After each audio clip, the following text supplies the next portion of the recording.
তুমি এখানে একা শুয়ে আছো কেন? তোমার পুরো শরীর ভিজে গেছে। তুমি নিশ্চয়ই অনেকক্ষণ কিছু খাওনি। সবাই কেন তোমাকে এভাবে ফেলে রেখেছে? তোমার তো খুব কষ্ট হচ্ছে। ভয় পেও না, আমি তোমাকে আঘাত করব না।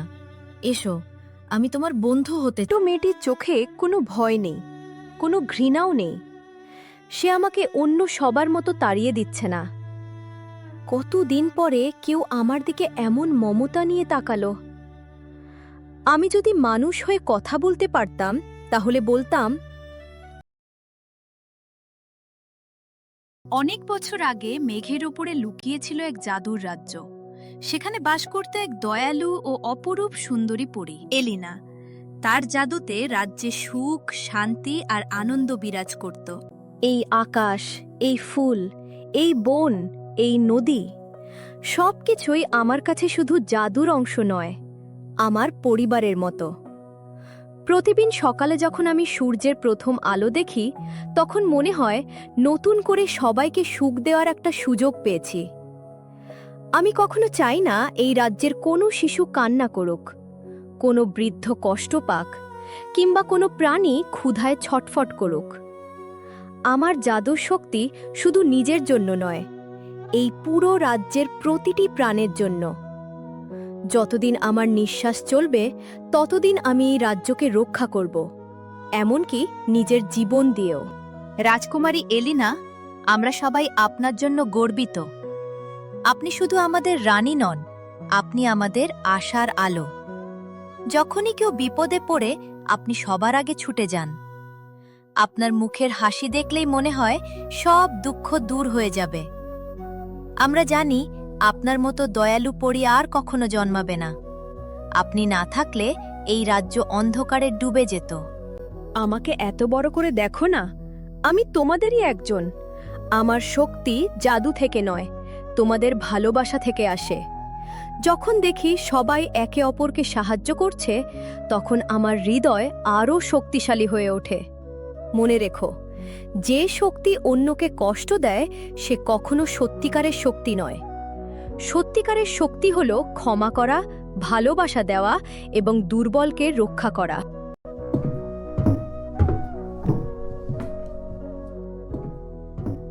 পরী রাজকুমারী, আজ আমার ছোট্ট বাচ্চাটি অসুস্থ ছিল। আপনি শুধু তার মাথায় হাত রেখেছিলেন আর সে আবার দৌড়াতে শুরু করেছে। আপনি আমাদের কাছে অলৌকিক আশীর্বাদ। আমরা কখনো আপনার ঋণ শোধ করতে পারবো না। ঋণের কথা বলো না, তোমাদের হাসি আমার সবচেয়ে বড় পুরস্কার। আমি চাই এই রাজ্যে মানুষ, পশু, পাখি সবাই একসঙ্গে শান্তিতে থাকুক। কেউ যেন কাউকে ঘৃণা না করে, কারণ ঘৃণা জন্ম দেয় অন্ধকারের, আর ভালোবাসা জন্ম দেয় আলো। রাজকুমারী এলিজিনা, আপনার হৃদয় যেমন পবিত্র, তেমনি আপনার জাদুর শক্তিও অসীম। কিন্তু আমি বহু বছর ধরে জাদুর ইতিহাস পড়েছি। আমি জানি পৃথিবীতে এমন কিছু অন্ধকার শক্তি আছে যারা ভালোবাসাকে দুর্বলতা মনে করে। তারা আপনার এই শক্তি নিজেদের দখলে নিতে চাইবে। আমি আশঙ্কা করছি খুব শিগগিরই আপনার জীবনে এক ভয়ঙ্কর পরীক্ষা আসতে চলেছে। আমি কোনো অন্ধকার শক্তিকে ভয় পাই না। যদি আমার শক্তি দিয়ে একজন নিরপরাধ প্রাণীকেও বাঁচানো যায়, তবে সেই শক্তি আমি কখনো স্বার্থপরের হাতে তুলে দেব না। প্রয়োজন হলে আমি আমার সব জাদু হারাবো, তবুও অন্যায়ের সামনে মাথা নত করব না। আমার বিশ্বাস, সত্য আর ভালোবাসা শেষ পর্যন্ত সব অন্ধকারকে পরাজিত করবে। কিন্তু এলিনা জানত না, দূরে কালো পাহাড়ের ছায়ায় একজন ভয়ঙ্কর দুষ্ট জাদুকর তার প্রতিটি কথা শুনছিল। সেই মুহূর্ত থেকেই শুরু হয় এক অভিশাপের গল্প, যা একদিন সুন্দরী পরী এলিনাকে একটি অসহায় কুকুরে পরিণত করবে। কয়েকদিন পর জাদুর রাজ্যের আকাশ হঠাৎ কালো মেঘে ঢেকে যায়। বজ্রপাতের সঙ্গে রাজ্যে উপস্থিত হয় এক ভয়ঙ্কর দুষ্ট জাদুকর। তার লক্ষ্য ছিল একটাই, পরী এলিনার অসীম জাদু শক্তি নিজের দখলে নেওয়া। অবশেষে তোমার সামনে দাঁড়াতে পেরেছি এলিনা। বহু বছর ধরে আমি এই দিনের অপেক্ষা করেছি। তোমার জাদুর শক্তির কথা শুধু এই রাজ্য নয়, 7টি জাদুর জগৎ জানে। তুমি তোমার শক্তি দিয়ে সবাইকে সুখ দাও, আর আমি সেই শক্তি দিয়ে পুরো পৃথিবী শাসন করব। আজ থেকে তোমার সমস্ত ক্ষমতা আমার হবে। শান্তিতে আমার হাতে তোমার জাদুর রাজদণ্ড তুলে দাও।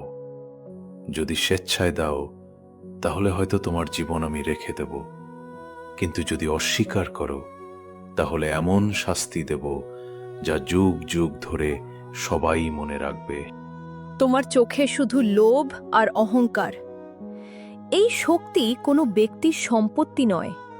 এই শক্তি দুর্বলকে রক্ষা করার জন্য, অন্যায়ের বিরুদ্ধে দাঁড়ানোর জন্য। তুমি যদি মনে করে থাকো আমি ভয়ে আমার জাদু তোমার হাতে তুলে দেব, তাহলে তুমি আমাকে একেবারেই চিনতে পারোনি। আমার জীবন শেষ হয়ে গেলেও আমি আমার শক্তি কোনো দুষ্ট মানুষের হাতে দেব না, কারণ তোমার হাতে এই শক্তি গেলে হাজার হাজার নিরপরাধ প্রাণ ধ্বংস হয়ে যাবে।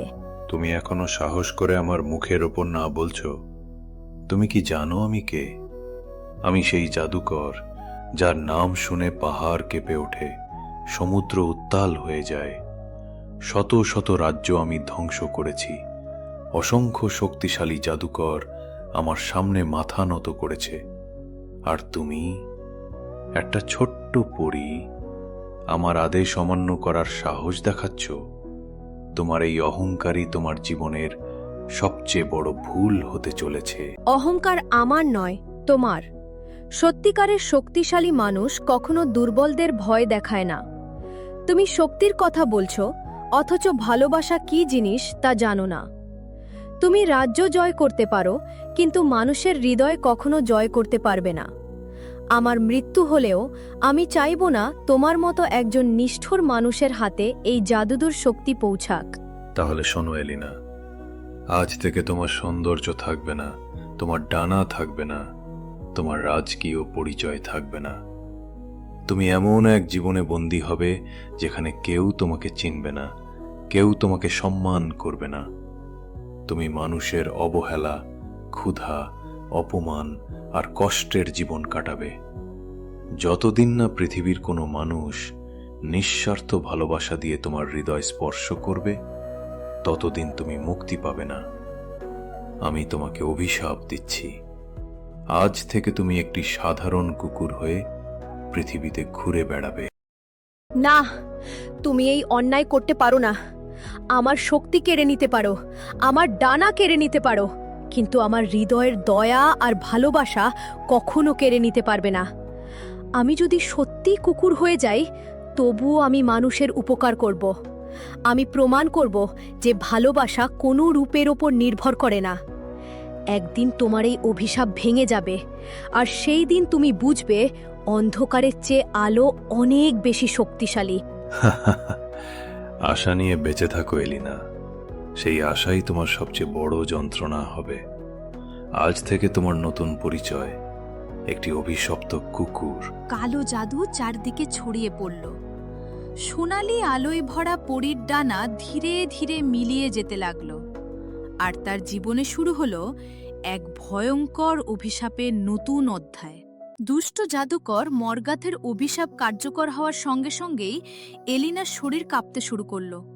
তার সোনালি ডানা মিলিয়ে গেল, জাদুর আলো নিভে গেল, আর মুহূর্তের মধ্যেই সে একটি ছোট্ট অসহায় কুকুরে পরিণত হল। কিছুক্ষণ পর সে নিজেকে মানুষের এক অজানা গ্রামে ধুলোমাখা রাস্তায় একা পড়ে থাকতে দেখল। এ কোথায় আমি? আমার ডানা, আমার জাদুর রাজ্য, আমার বন্ধুরা সবাই কোথায় চলে গেল? আমি তো একটু আগেও আমার প্রাসাদে ছিলাম। আমি তো এখনো তাদের হাসির শব্দ শুনতে পাচ্ছি, কিন্তু এখন চারদিকে শুধু অচেনা মানুষ, ধুলো আর নীরবতা। আমি কি সত্যিই একটি কুকুর হয়ে গেছি? না, এটা হতে পারে না। আমি তো পড়ি এলিনা, যে সবার মুখে হাসি ফোটাতো, যে ফুলকে ফুটিয়ে তুলতো, যে অসুস্থ প্রাণীদের সুস্থ করে দিত। আজ আমি নিজেরই কিছু করতে পারছি না। আমার কণ্ঠস্বরও আর মানুষের মতো নেই। আমি যতই কিছু বলতে চাই, মুখ থেকে শুধু ঘেউ ঘেউ শব্দ বের হচ্ছে। এ কেমন নিষ্ঠুর ভাগ্য! আমার কি এমন অপরাধ ছিল? দেখ, একটা নোংরা কুকুর এসেছে, নিশ্চয়ই অনেক দিন ধরে কিছু খায়নি। কি রোগা দেখাচ্ছে, দূর কর ওটাকে, যদি কামড়ে দেয় এই নে একটা পাথর ছুঁড়ে মার। থামো, আমি তোমাদের কোনো ক্ষতি করতে চাই না। আমি শুধু একটু পানি চাই, একটু খাবার চাই। আমি ক্ষুধায় খুব কষ্ট পাচ্ছি। তোমরা যদি জানতে আমি কে, তাহলে কখনো এমন করতে না। আমি একসময় তোমাদের মতো অসহায় মানুষদের সাহায্য করতাম। আজ আমি নিজেই সাহায্যের জন্য হাত বাড়িয়েছি। দয়া করে আমাকে আঘাত করো না, আমি শুধু বাঁচতে চাই।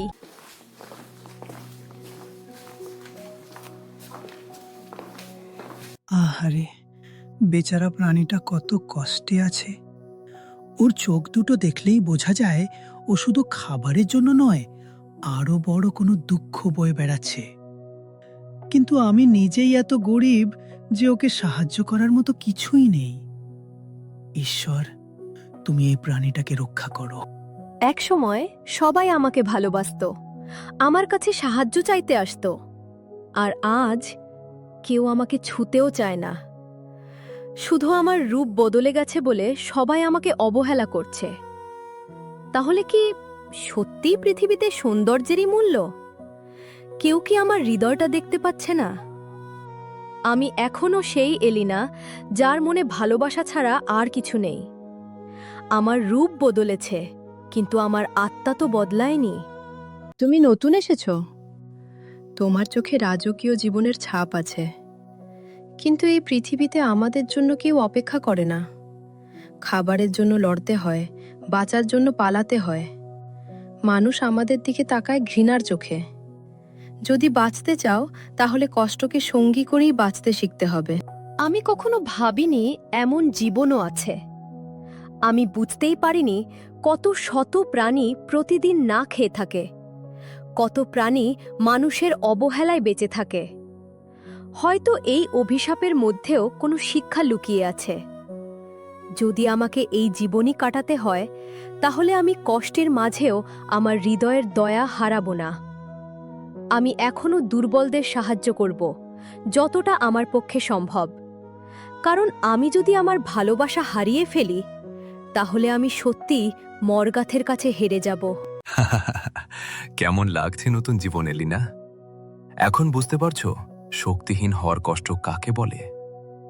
তুমি আর রাজকুমারী নও, তুমি এখন শুধু একটি পথের কুকুর। মানুষ তোমাকে তাড়াবে, অপমান করবে, ক্ষুধায় রাখবে, আর তুমি কিছুই করতে পারবে না। এই যন্ত্রণাই হবে তোমার সবচেয়ে বড় শাস্তি। মরগাথ, তুমি আমার শরীর বদলে দিয়েছ, কিন্তু আমার হৃদয় নয়। আমি আজও বিশ্বাস করি পৃথিবীতে ভালো মানুষ আছে। একদিন না একদিন কেউ আমাকে আমার রূপ দিয়ে নয়, আমার হৃদয় দিয়ে চিনবে। সেই দিনই তোমার অভিশাপ ভাঙবে। আমি অপেক্ষা করব। যত কষ্টই হোক, আমি আশা ছাড়ব না। সূর্য ধীরে ধীরে অস্ত যেতে লাগল। ক্ষুধার্ত, ক্লান্ত ও আহত এলিনা গ্রামের নির্জন পথে একা হাঁটতে লাগল। সে জানত না সামনে কি অপেক্ষা করছে, কিন্তু তার হৃদয়ে এখনও একটুকুরো আশা বেঁচে ছিল। অভিশপ্ত কুকুরে পরিণত হওয়ার পরও এলিনার হৃদয় বদলায়নি। সে প্রতিদিন গ্রামের মানুষের উপকার করত, কিন্তু কেউ জানত না এই সাধারণ কুকুরটির ভেতরে লুকিয়ে আছে এক অভিশপ্ত পরীর আত্মা। আমার আর কোনো জাদু নেই, আমার ডানা নেই, আমার রাজ্যও নেই, কিন্তু আমার হৃদয় এখনো আগের মতোই আছে। আমি যদি মানুষের উপকার করতে পারি, যদি কোনো অসহায় প্রাণীকে বাঁচাতে পারি, তাহলেই আমার জীবনের অর্থ থাকবে। কেউ আমাকে চিনুক বা না চিনুক, কেউ আমাকে ভালোবাসুক বা না বাসুক, আমি আমার দয়ার পথ কখনো ছাড়ব না। একদিন গ্রামের একটি ছোট ছেলে জঙ্গলের পাশে খেলতে খেলতে গভীর গর্তে পড়ে গেল। বাঁচাও, কেউ আছো? আমি এখানে পড়ে গেছি। মা, বাবা, আমাকে বাঁচাও, আমি খুব ভয় পাচ্ছি। কেউ কি আমার কথা শুনতে পাচ্ছে? দূর থেকে এলিনা ছেলেটির কান্না শুনতে পেল। সে দৌড়ে গর্তের কাছে গেল। আমি কথা বলতে পারছি না, মানুষ আমার ভাষা বুঝবে না, কিন্তু আমি যদি সবাইকে এখানে আনতে পারি, তাহলে এই শিশুটি বেঁচে যাবে। আমাকে চেষ্টা করতেই হবে। সে গ্রামের দিকে ছুটে গেল এবং জোরে জোরে ঘেউ ঘেউ করতে লাগলো। এই কুকুরটা আবার এসেছে। কি হয়েছে? এত চিৎকার করছে কেন? মনে হচ্ছে কোথাও নিয়ে যেতে চাইছে। চল দেখি কি হয়েছে। কুকুরটি বারবার সামনে দৌড়াচ্ছিল, আবার পিছনে ফিরে তাকাচ্ছিল। ওকে অনুসরণ করো। আমার মনে হচ্ছে কোনো বিপদ হয়েছে। সবাই গর্তের কাছে পৌঁছে দেখে ছোট্ট ছেলেটি কাঁদছে। বাবা, তুই ঠিক আছিস? আর একটু দেরি হলে কি হতো জানি না। বাবা কুকুরটির দিকে তাকিয়ে বললেন, আজ এই কুকুরটা না থাকলে আমি আমার ছেলেকে হারিয়ে ফেলতাম। তুই শুধু একটা কুকুর নস, তুই আমাদের পরিবারের প্রাণ বাঁচিয়েছিস। এলিনা শুধু শান্তভাবে লেজ নাড়ল। কয়েকদিন পর গ্রামের একটি বৃদ্ধা নদী পার হওয়ার সময় পা পিছলে স্রোতে ভেসে যেতে লাগলেন। বাঁচাও, আমি ভেসে যাচ্ছি, কেউ আমাকে বাঁচাও। এলিনা নদীর তীরে দাঁড়িয়ে জোরে জোরে ঘেউ ঘেউ করতে লাগলো। হে ঈশ্বর, আমার যদি আজও জাদুর শক্তি থাকতো, এক মুহূর্তে তাকে তুলে আনতে পারতাম। কিন্তু আজ আমার কাছে শুধু এই কণ্ঠস্বরটাই আছে। দয়া করে কেউ যেন শুনে আসে। কিছু মাছ মারা জেলে দৌড়ে এসে বৃদ্ধাকে উদ্ধার করল। আমরা যদি কুকুরটার ডাক না শুনতাম, তাহলে আজ এই মহিলাকে বাঁচানো যেত না। তুই কথা বলতে পারিস না, কিন্তু তোর মন মানুষের থেকেও বড়। ঈশ্বর তোকে সুখে রাখুক। এলিনার দুই চোখ জলে ভিজে উঠল। রাতে এক ঝড়ের মধ্যে একটি ছোট্ট মেয়ে তার মায়ের থেকে আলাদা হয়ে জঙ্গলে হারিয়ে গেল। মা, তুমি কোথায়? আমি খুব ভয় পাচ্ছি, চারদিকে শুধু অন্ধকার। এলিনা তার কান্না শুনে ধীরে ধীরে কাছে গেল। ভয় পেও না ছোট্ট মেয়ে, আমি তোমাকে একা ছেড়ে যাব না। যতক্ষণ না তোমার মা আসে, আমি তোমার পাশেই থাকব। মেয়েটির পাশে বসে রইল এলিনা। কিছুক্ষণ পর গ্রামবাসীরা টর্চ লাইট নিয়ে খুঁজতে খুঁজতে সেখানে পৌঁছালে। আমার মেয়ে, তুই ঠিক আছিস? মেয়েটি কুকুরটিকে জড়িয়ে ধরে বলতে লাগলো, আমি একদম একা ছিলাম না। এই কুকুরটা সারাক্ষণ আমার পাশে ছিল। আমি কাঁদলে ও আমার হাত চাচ্ছিল। আমি জানতাম ও আমাকে ছেড়ে যাবে না। মা কুকুরটির দিকে তাকিয়ে বললেন, তুই আজ আমার সন্তানের প্রাণ বাঁচিয়েছিস। সেই রাতেই এলিনা আকাশের দিকে তাকিয়ে চুপচাপ বসেছিল। আজ অনেক মানুষ আমাকে ধন্যবাদ দিল, কিন্তু তারা জানে না আমি একসময় একজন পরী ছিলাম। তারা জানে না আমারও একদিন নিজের পরিবার ছিল, নিজের রাজ্য ছিল। তবু আজ তাদের হাসিমুখ দেখে মনে হচ্ছে আমি এখনো আগের সেই এলিনাই আছি। আমার শরীর বদলেছে, কিন্তু আমার হৃদয় বদলায়নি। যদি এভাবেই মানুষের মুখে হাসি ফোটাতে পারি, তাহলে এই অভিশপ্ত জীবনও আমার কাছে অর্থহীন নয়। দূরে অন্ধকার পাহাড়ের চূড়ায় দাঁড়িয়ে মর্গাত সব কিছু দেখছিল। অসম্ভব। আমি ভেবেছিলাম অপমান আর কষ্ট তাকে ভেঙে দেবে, কিন্তু সে এখনো মানুষের উপকার করছে। এখনো তার হৃদয়ে ভালোবাসা বেঁচে আছে। না, এটা চলতে দেওয়া যাবে না। আমি এমন একটি পরিকল্পনা করব যাতে পুরো গ্রাম এই কুকুরটাকেই ঘৃণা করতে শুরু করে। তখন দেখব তার ভালোবাসা কতদিন টিকে থাকে। সেদিন গ্রামের মানুষ শুধু একটি সাহসী কুকুরকে দেখেছিল, কিন্তু কেউ বুঝতে পারেনি তাদের অজানা রক্ষাকর্তা আসলে ছিল এক অভিশপ্ত পরী, যে নিজের কষ্ট ভুলে প্রতিদিন অন্যের জীবন বাঁচিয়ে চলেছে। অনেক দিন ধরে মানুষের উপকার করেও এলিনা ছিল একা। এক বৃষ্টি ভেজা বিকেলে সে গ্রামের এক কোণে ক্ষুধার্ত ক্লান্ত অবস্থায় শুয়েছিল। ঠিক তখনই সেখানে আসে একটি ছোট্ট মেয়ে, যার নাম মায়া। আহারে, তুমি এখানে একা শুয়ে আছো কেন? তোমার পুরো শরীর ভিজে গেছে।